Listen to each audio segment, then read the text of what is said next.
The Wizard's Dilemma by Diane Duane. Nita said, not up, but down. She paused by one of the pools, listening. Not here, she said softly, but this is the right direction. She passed between two more of the great square pools, listening again. That faint fizz on her skin got more pronounced. That one, she said softly and walked over to it. She knelt by the edge of the water, listening, then got up again and moved around to the other side of the pool. Right there, she thought. The colonel was well down in the black water, but not out of reach. Nita shook the charm bracelet around to check the status of her personal shields again, twiddled with one charm to adjust the shield just slightly, and then, with the other arm, reached down into the water.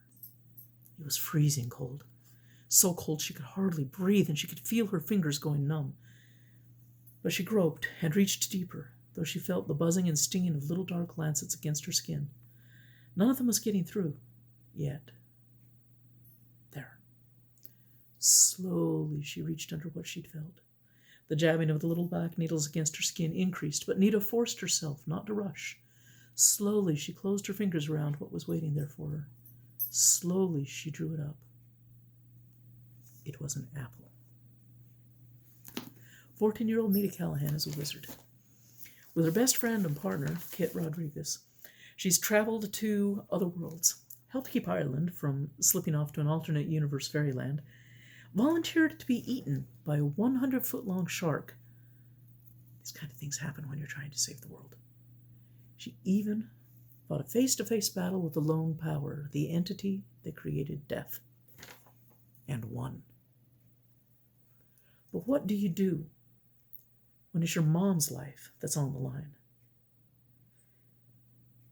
When she's the one who's dying, and it looks like the only way you can save her life is to make a deal with the lone power. If you're Kit Rodriguez, what you do is whatever it takes to get to your partner's side, so she doesn't have to face this alone. Even if it means getting your dog, who can somehow travel to other universes and even create them, to get you into her mom's body. Kit and Ponch were standing in Nita's bedroom. It was empty. Kit stood there listening to the sounds of an empty house, feeling for the presence of other human beings, and knowing immediately that Nita was already gone. He felt just a flash of anger, replaced almost immediately by fear. She left early because she was afraid for me, he thought. One more error in judgment. Now what, Kit thought, going cold with fear? Go over to see Tom and Carl, get permission to follow her? Why? I can find her, Ponch said in Kit's head. Kit looked at Ponch in astonishment. How?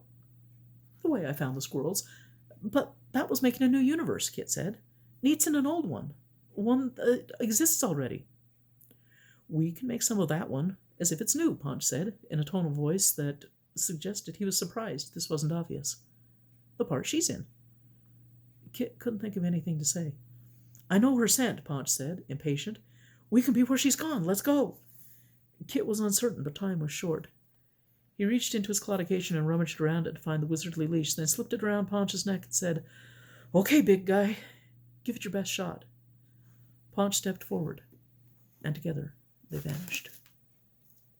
The Wizard's Dilemma is book 5 of Diane Duane's Young Wizard series. In these 10 books, Kit, Nita, their family and friends deal with issues like adolescence, death, autism, war, right and wrong, and other similar topics, all while trying to stop the universe from dying. The books are recommended for kids in 6th to 8th grade, but the language is a little difficult in some of them and might be a little more appropriate for slightly older children.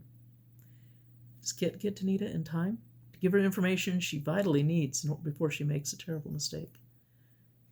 Can Nita save her mom?